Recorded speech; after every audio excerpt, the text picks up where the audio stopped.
நான் எல்லாமே நல்லா சமைக்கிறேன். ஆனால் இந்த கோழிக்கறியானம் மட்டும் என் கைக்கு சரியாகவே வரமாட்டேங்குது. ஸோ உங்கள் ஸ்டைலில் இந்த சிக்கன் கறியானம் எப்படி பண்ணுறதுன்னு வீடியோ ஷேர் பண்ணுங்கன்னு ஒரு சில பேர் ஹஜ் பண்ணால் டைமில் என்கிட்ட கேட்டிருந்தாங்க.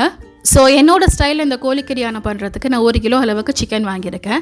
நான் எப்போவுமே வீட்டில் யூஸ் பண்ணுற குழம்பு தூள் தான் நான் இதுக்கு சேர்ப்பேன். இதெல்லாம் மல்லி, மிளகாய், சீரகம், சோம்பு, மிளகு இதெல்லாமே மிக்ஸ் பண்ணி தான் வந்து அரைச்சிருப்பாங்க. நம்ம எல்லார் வீட்லேயுமே இந்த மாதிரி ஒரு குழம்பு தூள் வந்து இருக்கும். இல்லைனா கறி மசாலா தூள்னு ஒன்று அரைச்சி வச்சுருப்பீங்க. அந்த மசாலாவே நீங்கள் இதுக்கு வந்து யூஸ் பண்ணிக்கலாம். சப்போஸ் உங்ககிட்ட இந்த மாதிரி குழம்பு தூள் இல்லைனா நீங்கள் தனித்தனியாக கூட மசாலா சேர்த்துக்கலாம். பட் நான் யூஸ் பண்ணுற இந்த மசாலா வந்து கறியானோ, மீனானோ, கருவாட்டானோ, சாம்பார் இப்படி எல்லாத்துக்குமே யூஸ் பண்ணிக்குவேன். உங்களுக்கு இந்த மசாலா வேணும்னா நம்பர் நான் ஸ்க்ரீனில் கொடுத்துருக்கேன், நீங்கள் ஆர்டர் பண்ணிக்கலாம். ஸோ இந்த சிக்கனில் தேவையான உப்பு, ஒரு 3 டேபிள் ஸ்பூன் அளவுக்கு மசாலாத்தூள், ஒரு அரை கப் அளவுக்கு அதிகம் புளிப்பில்லாத தயிர் இதெல்லாம் சேர்த்து நல்லா கலந்து விட்டு ஒரு 1/2 hour வந்து ஊற வச்சு எடுத்துக்கலாம். இதுக்கடையில் இதுக்கு தேவையான வெங்காயம், தயிர், இஞ்சி, பூண்டு இதெல்லாம் எடுத்து வச்சுக்கிட்டேன். நான் இதே மெத்தடில் தான் சிக்கன், மட்டன், கால் கறியானோ, தலைக்கறியானோ இப்படி எல்லாமே சமைப்பேன். ஒரு சில பேர் கால் கறிக்கெல்லாம் ரெசிபி வந்து போட சொல்கிறீங்க. இதே மாதிரி நீங்கள் வந்து சமைச்சிக்கலாம். எல்லாமே டேஸ்ட் வந்து நல்லா தான் இருக்கும். ஸோ இப்போ இதுக்கு நான் வந்து ரம்ப இலை சேர்த்துக்க போகிறேன். நான் இந்த ரம்ப இலைக்காக நிறைய டைம்ஸ் வந்து நம்பர் கொடுத்துருக்கேன். ஆனாலும் இந்த ரம்ப இலை நான் யூஸ் பண்ணுற கத்தி இதுக்கெல்லாம் நம்பர் கேட்டு டெய்லி ஒரு 10 கமெண்ட்டாவது வருது.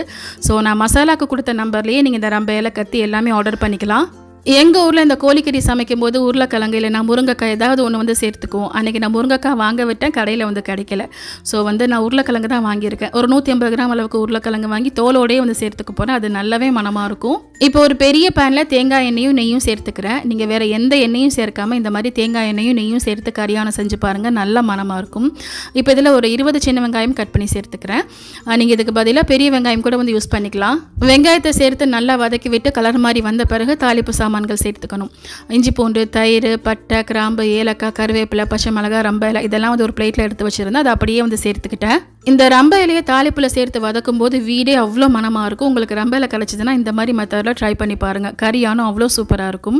இப்போ தாளிப்பு நல்லா வதங்கி வந்த பிறகு 1 டீஸ்பூன் அளவுக்கு மஞ்சள் தூளும் 2 டீஸ்பூன் அளவுக்கு மசாலா தூளும் வந்து சேர்த்துக்கிறேன். அப்போ தான் வந்து கறியானம் நல்லா கலர்ஃபுல்லாக இருக்கும் பார்க்குறதுக்கு.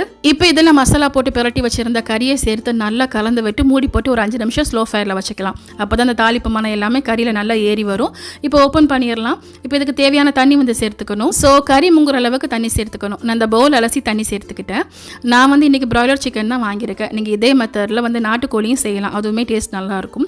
ஸோ இந்த ஆனம் நல்லா கொதிச்சு வந்த பிறகு நம்ம கட் பண்ணி வச்சுருந்த உருளைக்கிழங்கை சேர்த்துக்கலாம். இந்த சிக்கன் வந்து சீக்கிரமாக வெந்துடும். ஸோ நான் மூடி போட்டு ஸ்லோ ஃபயரில் ஒரு 1/4 மணி நேரம் வந்து வச்சுக்கிட்டேன்.